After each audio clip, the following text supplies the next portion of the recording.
Water. Water. Sip your water. Hello, Just everyone. water. They're piling in. Lucas is here already. Carrie's already here. Everybody's going to pile in. How are you, Nina? I'm doing great. How are you? A little bit disheveled. But you're getting there. I'm getting there. Zip up my nose. Yeah. Well, my over on Bible every morning, where we all are just coming from, my recording the scriptures a little bit late, and so everything got started kind of late, and but I'm here. I'm not late here. Here's Chris Bounds is in here. Hi, Chris. Good morning, Chris. Good morning, Carrie. Oh, there's Robin And Spielman. Lucas and Robin. Great to see you all. By the way, Robin, I did see your comment over in Bible every morning of how wonderful it is to be here, like in Bible every morning and here with the same crew, just fellowshipping. I second that notion, Robin. I know I say it all the time, but I really, it's just it's indescribable to have a community like this every morning, right? We meet every morning at Bible every morning and just gathered around the Word of God, and it's just fellowship every day. Hallelujah! Starting the day off on the right foot. Okay, Miss Southern Digest. It's so good to see your face. Oh, thank you. Thank you. How have you been? Have you got time? Well, apparently you have about 28 Yes, minutes. I do. Yes, I do. That's what I'm wanting. I'm wanting an update, and I'm hoping it's going to be an update about the project you're doing. Yes, it's about. Yeah, all right.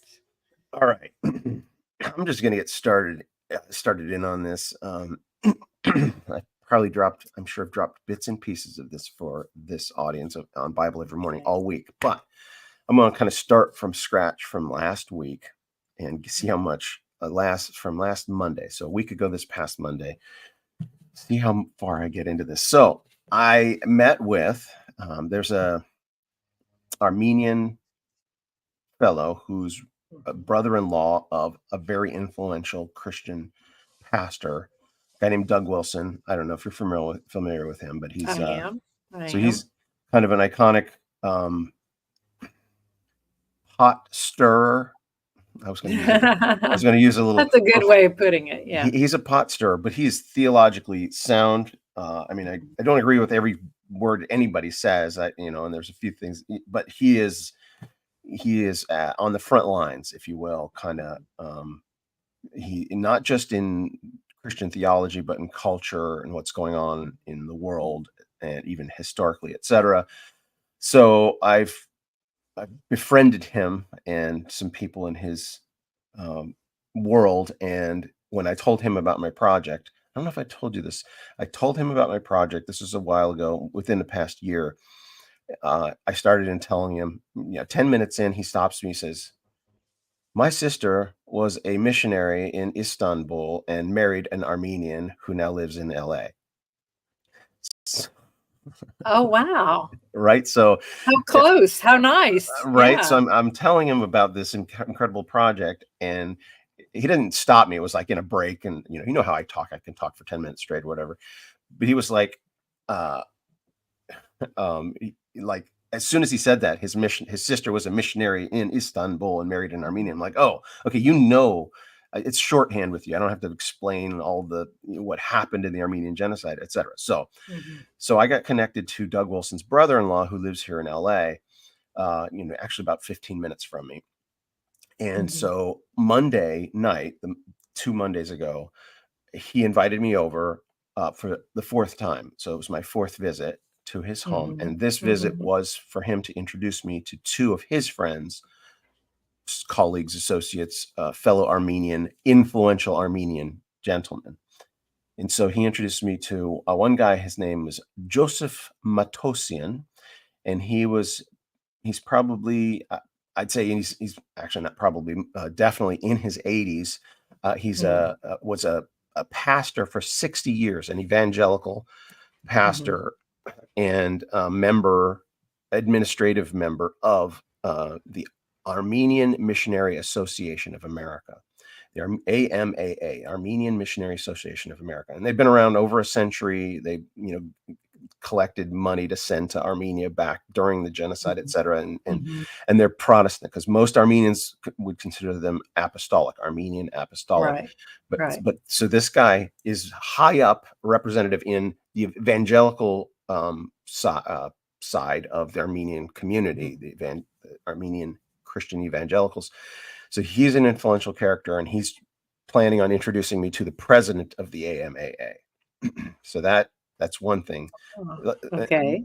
Because Soghomon Tehlirian is a hero among all Armenians, when I'm meeting, it's like people want to tell Mhm. all the way to the top, basically. Right.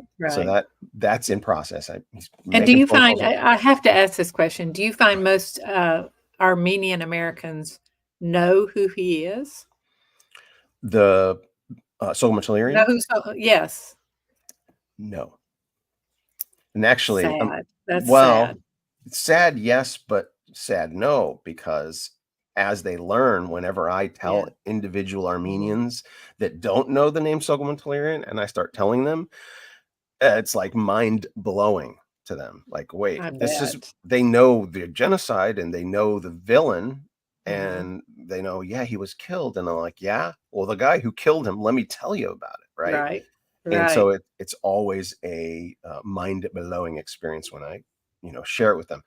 So this guy, it was a good meeting because he's an evangelical and Christian. I just shared my testimony, and then I shared the testimony of me coming to this project and where it's at, et cetera. And then he said, "Okay, what can Mhm. we do for you?" And I said, "Well, several people in the 7-year process have mentioned I should reach out to the AMAA because they have money, right?" And I'm just reporting what people tell me Mhm. because they have Mhm. money. I kind of said, "Like, there's money."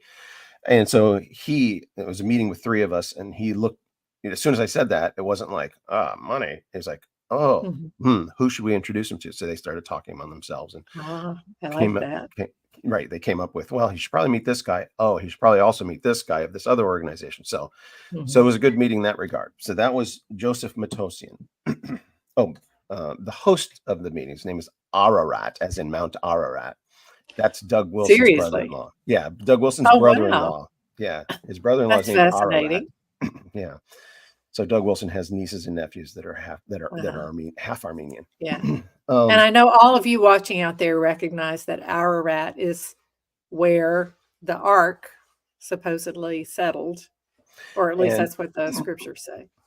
right, and it's the national symbol of Armenia. Like Armenians Mhm. can, because it's their capital city is Yerevan, and Mhm. Ararat is visible from there. So Yeah. it's crazy when I went to visit.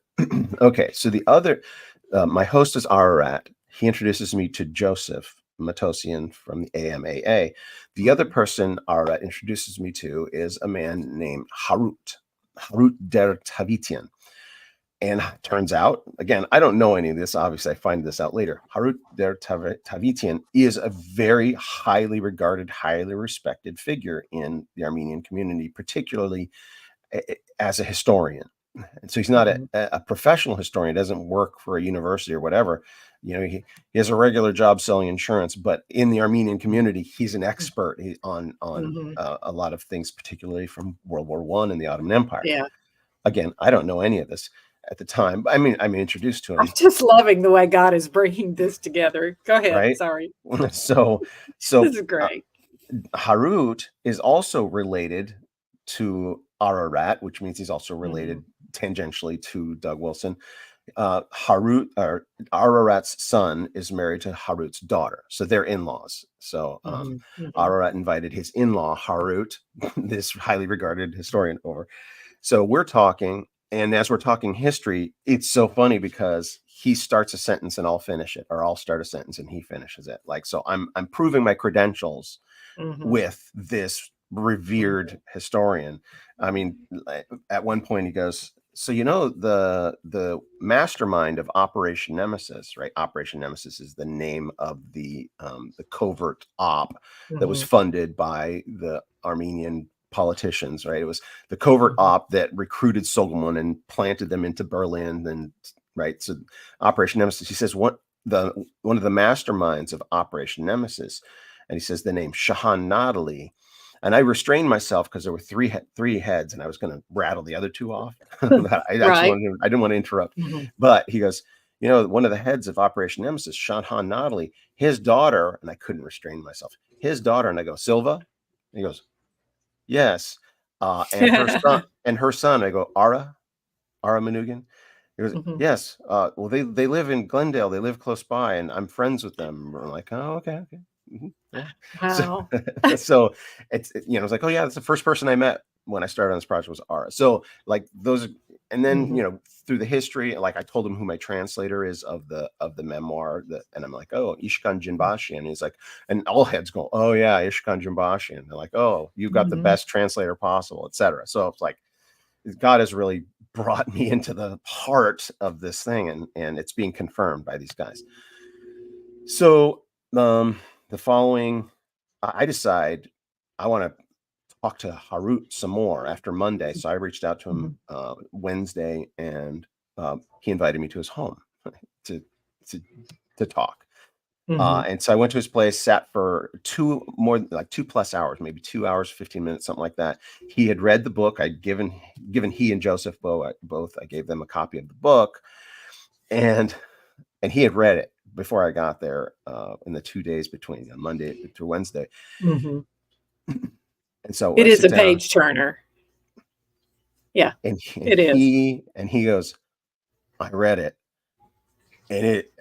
I don't remember the exact words, but he was like, "This has to get made. This is how the story is supposed to be told." Mhm. I says, "I can't believe how well it's done, and it's not just the detail. Like I did my homework. I know Mhm. more about this history than 99% of Armenians.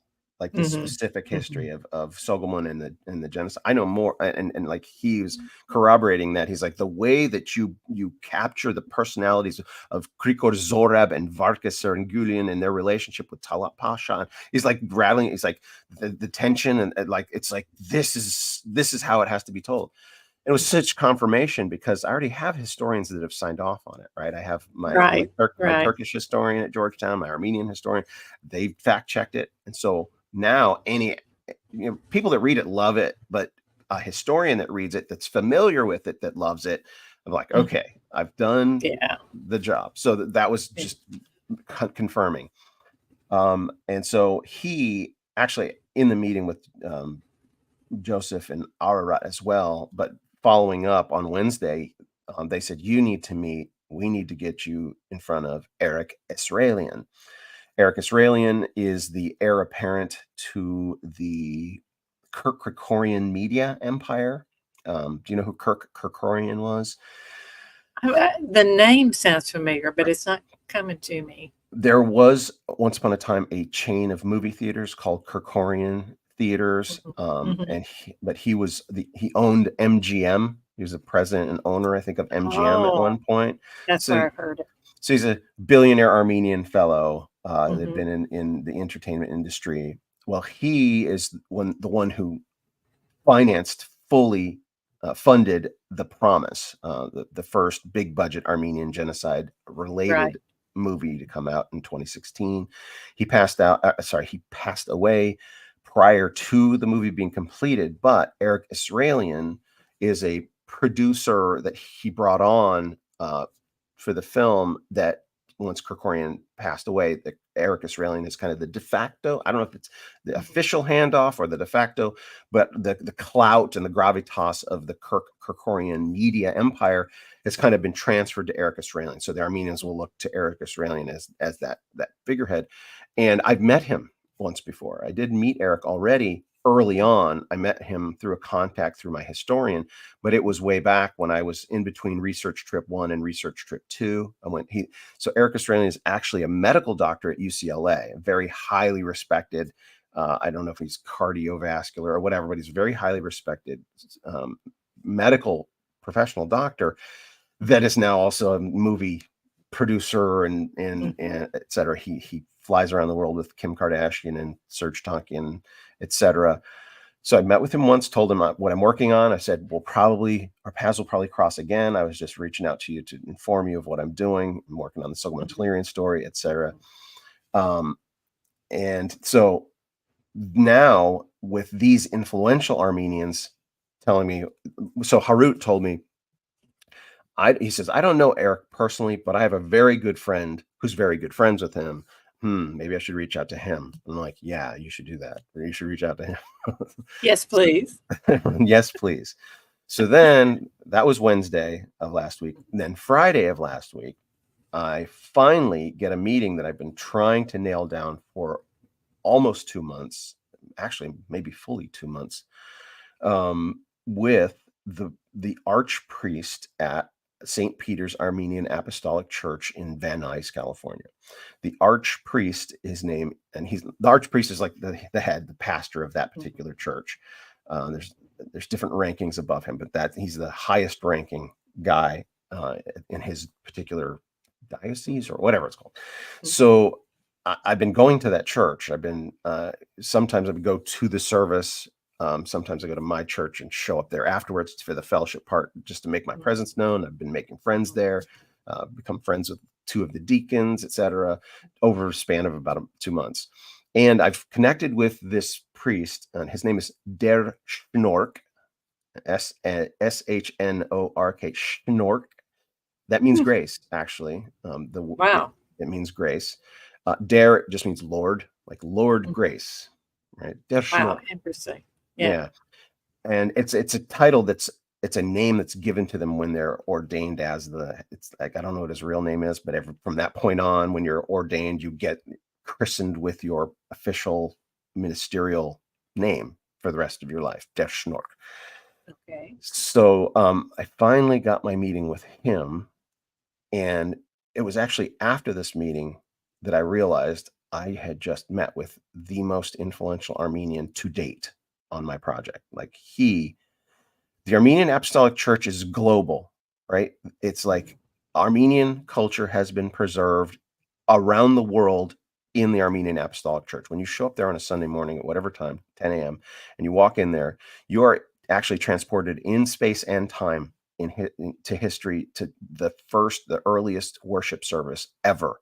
Right? Armenia was the first Christian nation. So the Armenian Apostolic Church is the first official organized national religion. And so their ceremonies have been instituted and pretty much, put in place for 1700 years. So,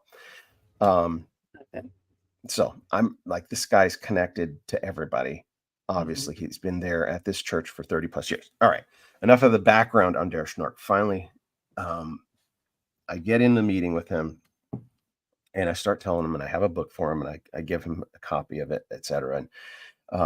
And it's about 45 minutes, and it's good, riveting conversation, and he's engaged. He's even like, you need to meet Eric Israelian. And I'm like, well, this other guy, Harut, that I met told me that maybe this guy should. And he's like, yeah, you should definitely, he should talk to that guy. I can talk to that guy. And then this other guy that knows Eric that I can talk to. And I'm going to set up a meeting with me and you and Eric and these 2 guys. And that's what Der Schnork is saying to me, that he's going to set up a meeting with he and these guys. Like, okay. So he's inspired to say that in the moment, right? It's a matter of follow through, and I'm the one who has to push, right? But for him to say that, I'm like, okay, Lord, this feels like you're doing this. So, in this conversation, at one point, I don't remember, he just spontaneously, because we're just sitting in his office, he's not behind his desk, we're kind of sitting next to each other in these chairs, and he leans forward and he crosses himself and he starts praying for me spontaneously. And he just starts praying for me, and I got my eyes closed, and I'm smiling and feeling the presence of the Lord. And then he says, "Amen." And he looked at me and goes, I want you to know that was serious. And he said that to indicate that this wasn't just some kind of ritual. It wasn't like, now the meeting's over and this is what we do at the end of the meeting. It wasn't anything like that. He felt spontaneously inspired or motivated to pray for me. And then he starts telling me about a miracle that he experienced, because I had mentioned miracles that I'm experiencing. And so he starts telling me this miracle. Rewind real quick. So Ararat, Doug Wilson's brother-in-law, this Monday was my 4th time meeting with him. In an earlier meeting with him, I told him that I'm trying to get a meeting with Der Schnork. And Ararat goes, he's a believer. He's a good man. He's a believer. And for him to say that, because the Armenian Apostolic Church is also a political entity, right? If you're that Mhm, high mhm. in the Armenian Apostolic Church, you have sway as and so you and I Right. know not every pastor is a believer, not every leader True. is a believer, but Mhm. Ararat goes, oh yeah, that's a good guy to go to. Basically, he said that that he's a believer, he's a good guy, he's a believer. I'm like, hallelujah, and this is it's borne out in my meeting with him, Mhm. and oh, also Ararat said, tell him you know me. So before I had met with Der Schnork, Mhm. when I just seen him after service and said, I want to get a meeting with you. And he says, okay, we'll do that. Blah, blah. I said, oh, by the way, I know Ararat Tarosian. And he's like,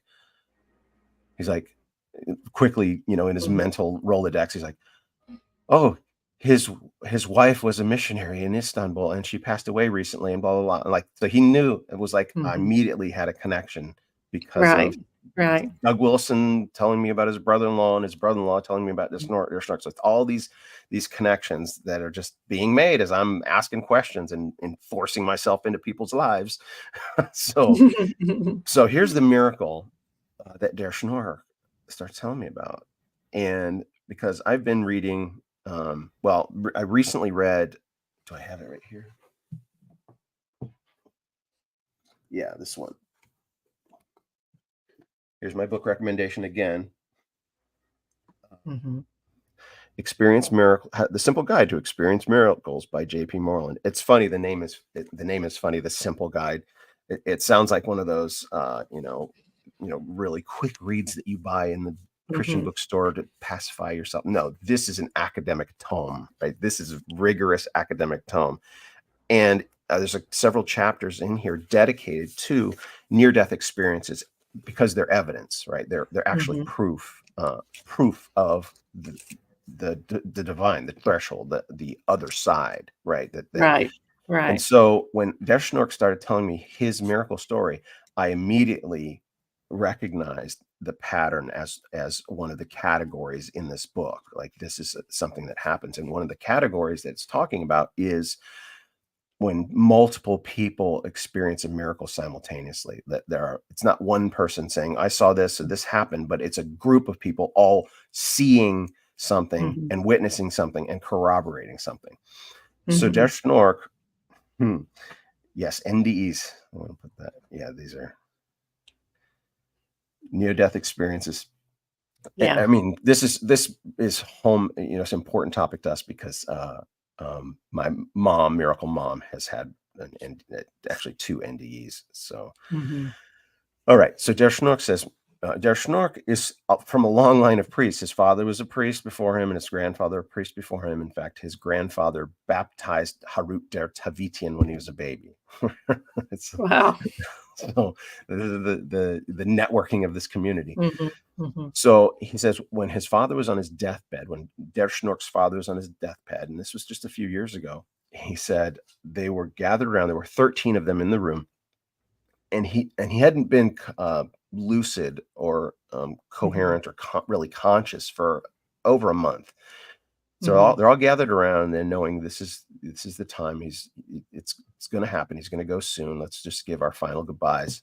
And Mhm. suddenly he sits up, alert, and looks around. And there were some children in the room, and they were freaked out by that, because they were probably conversing. The 13 of them were kind of Mhm. Mhm. conversing, and the kids are kind of sitting around.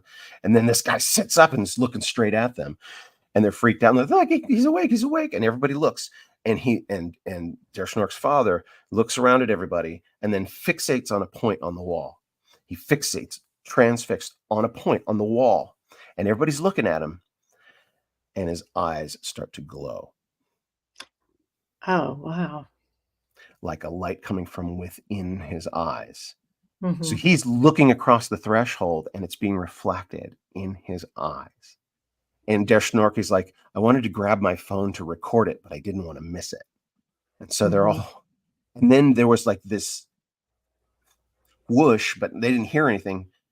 And it's like the angel came and took him, right? And Mhm. that's how he described it. It's like the angel of the Lord came and took him.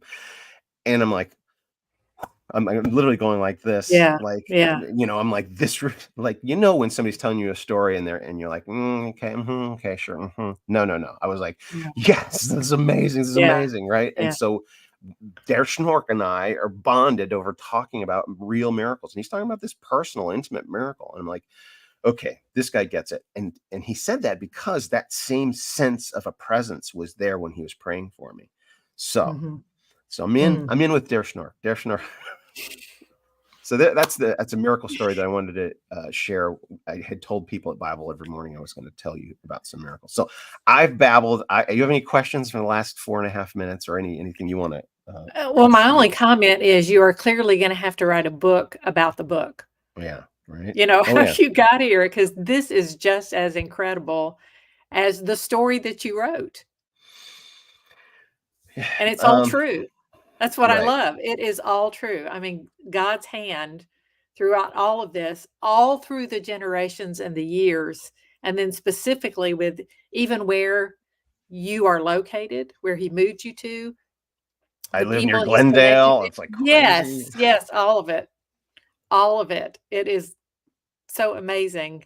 Well, and that's the thing. That's like, obviously, Jesus is Lord. He's the center of our lives. And then I come across this character named Soghomon Tehlirian, who went through something incredible.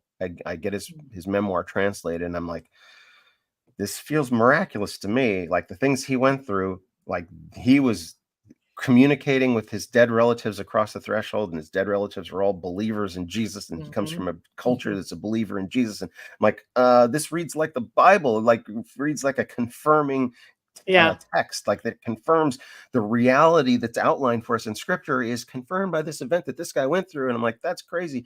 This guy's a saint. And I come up with assassin saint. And here's a quick thing that I learned from Der Schnork. I'm going on a bit of a tangent. I'll get back to you talking about me. And here I'm going on a tangent, not talking about me. Der Schnork said the 1.5 million Armenians who were killed that were martyred in the genocide, he told me in our meeting, they were just sainted. I don't know if it was last year or the year before, but there's a process you go through in the Armenian Apostolic Church when somebody is to be considered as a saint within their church, because it's similar to the Catholic Church. They have saints. And they said those 1.5 million were all sainted.